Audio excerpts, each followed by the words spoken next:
What's up guys, welcome back. In today's video we're going to be going over another set with a different lineup this time. Well, kind of the same, but I switched my lead and changed some moves, so it's a little bit different than the last couple videos you've been seeing. So let's just get right into it.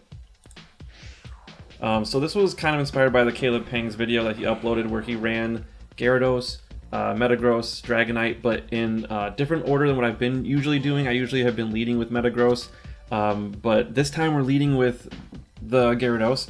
And I know Zionic uploaded a video and someone pointed that out to me, that he uploaded a Waterfall video like showcasing Gyarados with Waterfall, but I forget what the actual team lineup was, so forgive me for that. I forget which one the other two Pokemon were, but we're using the same, pretty much the same lineup. Just instead of Dragon Breath, we're now using Waterfall, and Waterfall has pros and cons. It is resisted by Dragonite, so your Dragonite matchup gets way worse. But if you do run Outrage, which I believe the moveset is, I mean, I'll put it on the screen, that's the moveset. So it gives you some outs in case you like get caught in a match where you have an energy lead but you don't have Dragon Breath. You could hit Dragonite with an Outrage and do a ton of damage. So it kind of gives you that coverage still, and it is a slower move. It's a 3-turn move. Yeah, so Outrage. It's a 3-turn move though, which means it takes, like, you press the tap and then like it's 2 turns before the damage is registered, so it's a little slower to register the damage, and then which can cause, you know, Pokemon like Snorlax or Dragon Breath, Dragonite to get damage in before. And there's weird, like, there's really rare cases where, in fact, Jordy Pop is a subscriber of mine. He has a channel. He just uploaded a video of just one battle where it illustrates this points perfectly. I think it was his Snorlax was able to knock out a Pokemon even though the Pokemon got the attack at the same time, but because it takes 2 turns to register the damage, his licks, which would do 1 damage per turn, like, or you know, it registers the damage each turn, was able to get that damage registered first, and he knocked out his opponent even though they both kind of did their quick attack at the same time. Had it been a same turn move, it would have been a simultaneous KO and he would have lost. But having that 1-turn move helped. And so, sorry, that was a very long, drawn-out explanation, but hopefully for those of you that are more new to the mechanics of PvP, hopefully that helps you understand it better.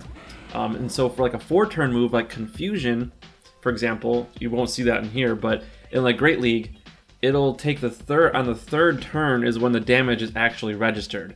So something to think about. But let's forget about that for now. Okay, let's just go into the battles because we're already halfway into game 2. So I apologize. But we have Metagross back into Metagross. I'm just going to do commentary by now. And this was from a couple days ago, which was weird because I don't know about you guys, I think it might have been an iPhone thing, but the audio for quick moves wasn't working. So it was literally just the bubbles, like here the sound was working, and like the noise effects of the Pokemon, but the quick attack were not making any, wasn't making any audio noises, which was very, very weird. But they did patch that bug finally. It took a couple days, but they did get that bug fixed, so now you can hear the noise again. And I don't know if you know about me, but I rely on the audio of the quick moves because it helps me count turns, and it helps me know which Pokemon is coming in before I even see it. So another tip for you beginner battlers out there, when the Pokemon does this, and like you see the Pokemon coming out, they're already attacking you. So if you're not listening to the move, you don't know what Pokemon it is, and you might react slower. Well, you will react slower because you're relying just on your sight and not your ears to know what Pokemon's coming in. So, man, we're in the 3rd battle, but I'm just giving a lot of good explanations for you, in case anyone did not know. That is very important. I see a lot of people playing with their sound off or with music on instead of the audio. Just know that you're at a disadvantage when you do that, okay? If you're not playing with sound, you're at a disadvantage to someone who is listening to the sound. So, alright, I'm gonna stop rambling. Let's get back into the battle. Body Slam, okay. So, because, one more thing, you can't always rely on the visual things too, because sometimes you won't see an attack and it'll still do it. It's just with the bugs of the game. So I like to have audio on, and you should too. Anyways, okay. back to the battle. Man, you guys are gonna have to like watch the last two battles over again and put me on mute that time. Okay, Metagross is back, but we have Dragon Claw. And not gonna do a lot of damage, but I needed to get that move off. Just any damage is better than none. So this is one of the matchups that's a lot better when you have Waterfall Gyarados, because the Waterfall does neutral damage instead of resisted Dragon Breath damage, and so it's a lot better. and then it does charge. I don't know if it charges. I think it charges a hair slower than Dragon Breath, but I'll put on the screen which charges faster. They're pretty similar, but the extra damage from Waterfall is definitely worth it. You can see there that. And it allows you to farm up a lot, so it's really nice in that regard against a Metagross matchup. You can farm it way easier, which really comes in handy. Okay, so we have Garchomp in against our Metagross, and this will not do much damage. Whoa, that was a visual glitch because he quit as he threw the move. So that was, wow, that was crazy. Okay, anyways, game 4. I don't even know what my record is right now because I wasn't paying attention.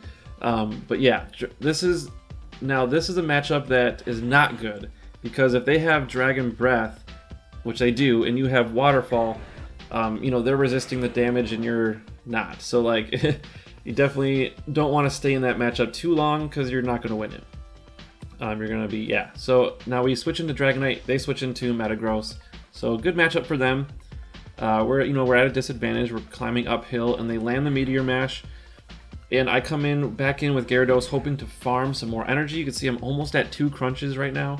And I definitely can tank this, but it's going to be close. It's going to put me in the red. Now I have 2 crunches charged, and I was able to farm down. So now I'm just going to go for a double crunch and hopefully get some shields, because we need them to burn some shields.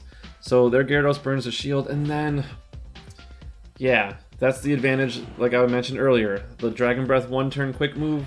He was able to sneak those in before I could get my second move off, and I lost a lot of energy there. So that was horrible, and that's one of the things you got to watch out for when you're farming up a lot of energy. Don't leave yourself with a sliver of health, because you might not get that second one off, and it really does stink. I mean, like, if the game was working the way it should, I don't think that should happen. I think you should be able to get that charge move off. But, you know, there's a little bit of delay, there's a little bit of lag, and it's just like, yeah, don't let yourself get that low. And yeah, we lost this match. Earthquake to the face. There was nothing we could do.